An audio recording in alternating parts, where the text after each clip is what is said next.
ठीक है। तो आज हमारा टॉपिक है स्टैटिस्टिक्स, जिसको हम कंप्लीट करेंगे। ठीक है। तो स्टैटिस्टिक्स के अंदर हमें ये चीजें देखने को मिलती हैं एग्जाम में, इनको हम निकालना सीखेंगे एक ही वीडियो में। ठीक है। तो सबसे पहले हम पढ़ेंगे माध्य को। माध्य को हम इंग्लिश में क्या कहते हैं? मीन।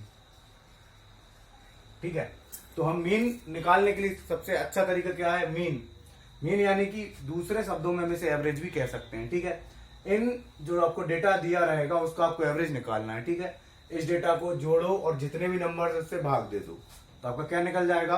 माध्य। ठीक है। सबसे इजी है, आप सबको जोड़ो और निकाल दो। तो आप जोड़ लीजिए 1 + 2 + 3 + 4 + 5 + 6 + 7 + 8 + 9 डिवाइड बाय कितना होगा भाई? नंबर काउंट करो आप, 9।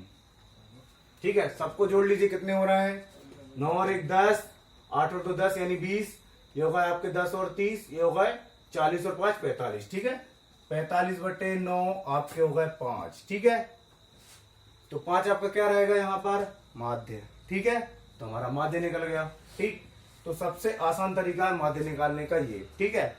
इसके बाद माध्य से जो भी क्वेश्चन होंगे वो हम बाद में कभी पढ़ेंगे। ठीक है।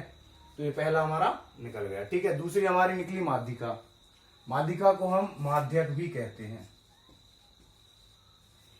ठीक है। और इंग्लिश में से क्या कहते हैं? मीडियन। ठीक है। तो मीडियन, देखिए मीडियन क्या होता है? इस डेटा को, जो भी आपको डेटा दिया रहेगा, ये देखिए मैंने पहले से जमा के रखा है इसे। ठीक है। आपको इसको असेंडिंग ऑर्डर में जमा के रखना है। ठीक है। असेंडिंग ऑर्डर मतलब क्या? बढ़ते हुए क्रम में। को जो भी डेटा दिया रहे आप उसे पहले आपके जो भी रफ पेपर होता है ना उस पर लिख लीजिए, उसके बाद उसे बढ़ते क्रम में जमा लो। जमा लिया, उसके बाद एक एक करके काटो। देखो आप ऐसे जमा लेना और बढ़ते क्रम में 1 2 3 4 6 7 8 और 1 9। ठीक है। अब देखिए जब आपके ये हो जाए तो आप इनको काटोगे, एक इस तरफ से एक इस तरफ से। ठीक है। काटते जाओ। ठीक है। बीच में 1 बचा ना, 5 बचा, तो ये आपका माध्यिका होगा। ठीक है।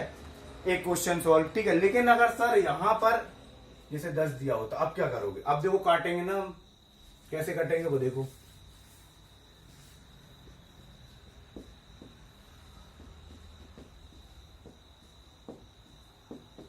ठीक है। तो अब काटो,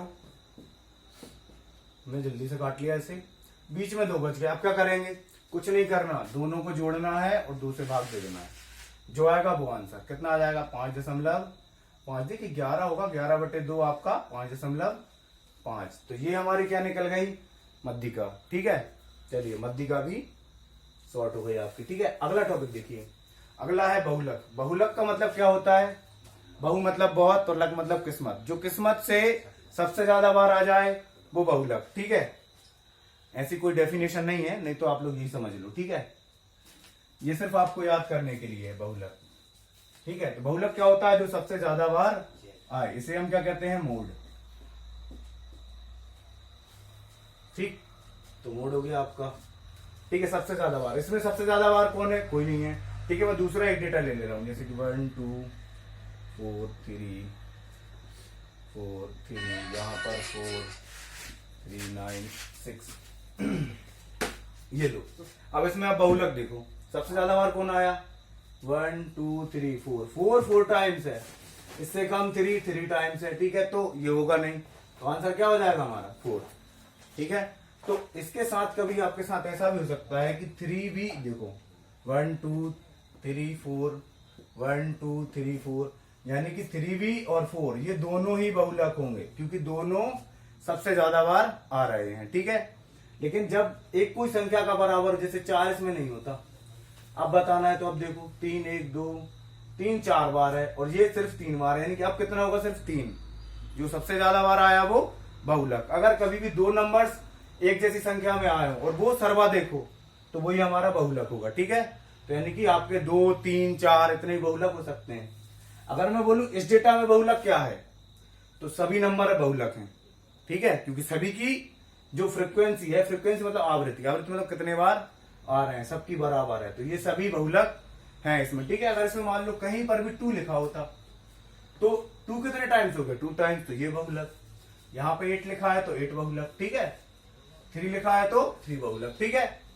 ये डेटा मैंने इसलिए लिया कि ताकि सिंप्लीफिकेशन हो जाए, ठीक है, और जल्दी मैं आपको बता सकूं। बाकी आप लोग करके देखना, जो आपको लेना हो आंसर आ जाएगा, ठीक है। एग्जाम में आपको इन्हीं नंबर्स में से छोटे छोटे नंबर मिलेंगे, कभी भी बड़े नंबर वो नहीं देता, ठीक है। आगे आया परिसर। परिसर क्या होता है? परिसर मतलब होता है रेंज, ठीक है। आप लोगों ने सुना होगा कि भाई इस रेंज से बाहर मत जाना, यानी कि सबसे कम और सबसे ज्यादा को पकड़ लो भाई। आपको 1 से बाहर नहीं जाना, और किससे बाहर नहीं जाना? 9 से।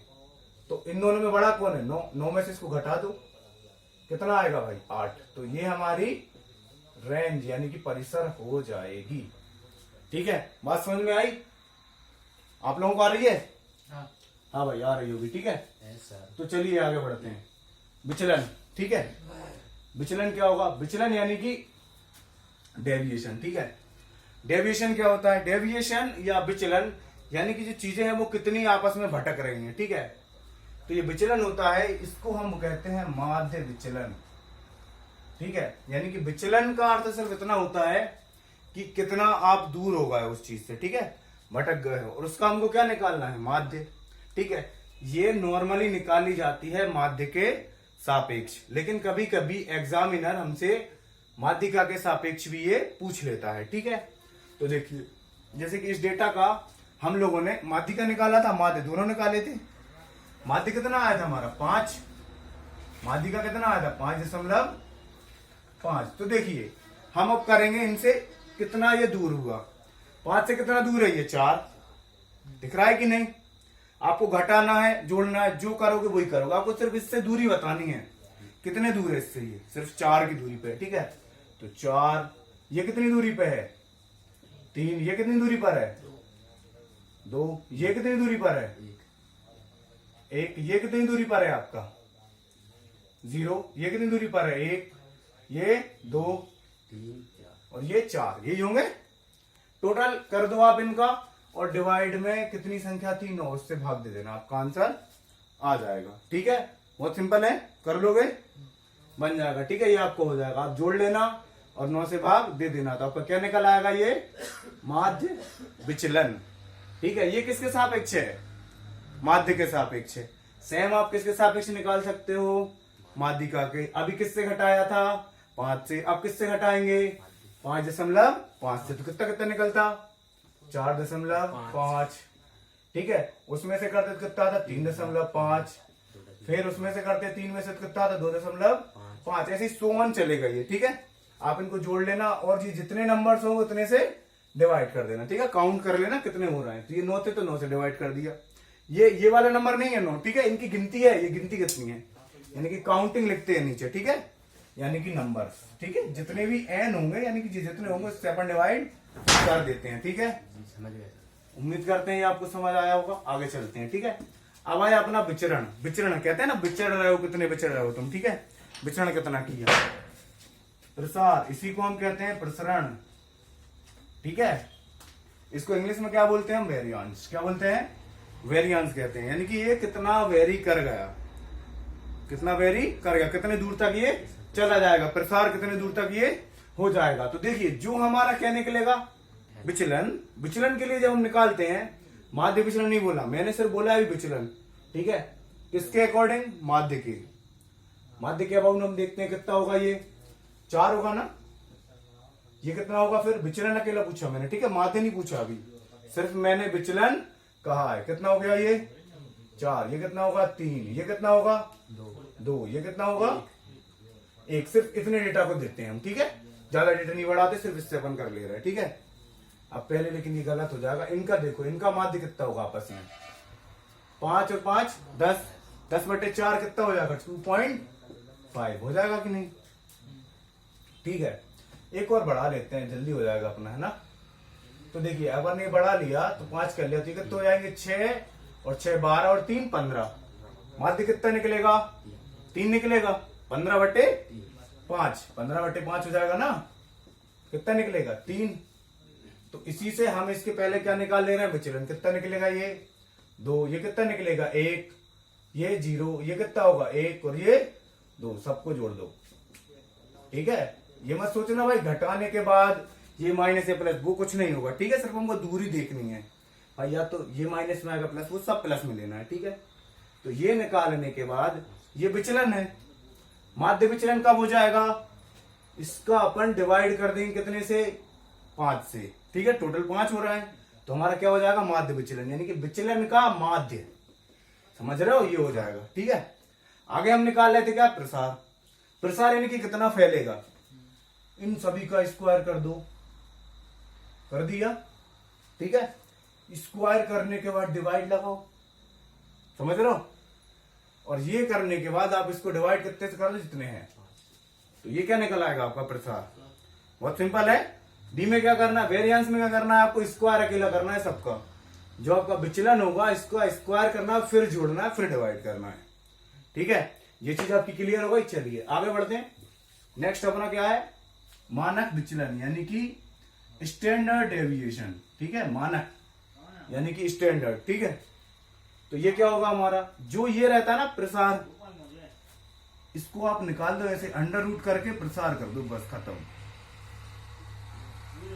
समझ रहे हो कि नहीं, जितना भी आपका प्रसार आएगा, क्या आएगा, प्रसार आएगा, यानी कि आपका वेरिएंस आएगा, ठीक है, उसको आप अंडर रूट कर दो, कोई दिक्कत नहीं आना चाहिए, है ना, हो जाएगा, वेरी सिंपल है। चलिए ठीक है, तो इन दोनों के बीच आप समझ गए। अगर आपको क्या दिया है, स्टैंडर्ड डेविएशन, ठीक है, तो ये क्या हो जाएगा प्रसार आपका, जो आपका मानक विचलन है यानी कि स्टैंडर्ड डेविएशन है, उसका क्या कर दोगे आप, स्क्वायर। इसका ये स्क्वायर है और इसका ये अंडर रूट है, ठीक है, कर लोगे। चलिए इसको मिटा दे रहा हूं मैं, ठीक है, ये जो हो गया। अब लास्ट टॉपिक अपना क्या आया, विचलन का गुणांक यानी कि कोफिशिएंट, ठीक है, ऑफ किसका कोफिशिएंट है, ये विचलन का, यानी कि डेविएशन, ठीक है। तो ये हो गया आपका COF, ठीक है। तो इसको हम कैसे निकाल लेंगे, इसके लिए बहुत इजी है। इसका मतलब होता है ये जो आपका मानक विचलन आया, क्या आया, मानक विचलन आया, ये हमारे माध्य का कितना प्रतिशत है, यहां पे हम क्या लिख देंगे, माध्य इंटू कितना, 100, बस ये आपने फॉर्मूला लगाया, आपका ये आ गया, ठीक है। उम्मीद करता हूं ये सभी चीजें आपको समझ आ गई होंगी, ठीक है। तो स्टैंडर्ड डेविएशन अपॉन माध्य, तो आपका क्या निकल आएगा, क्या निकल आएगा भाई, ये विचलन का गुणांक, ठीक है, कोफिशिएंट ऑफ डेविएशन, ठीक है। तो ठीक है, मैं इसी के लिए आज इसी को पढ़ा रहा था, ठीक है। चलिए खत्म करते हैं इसे।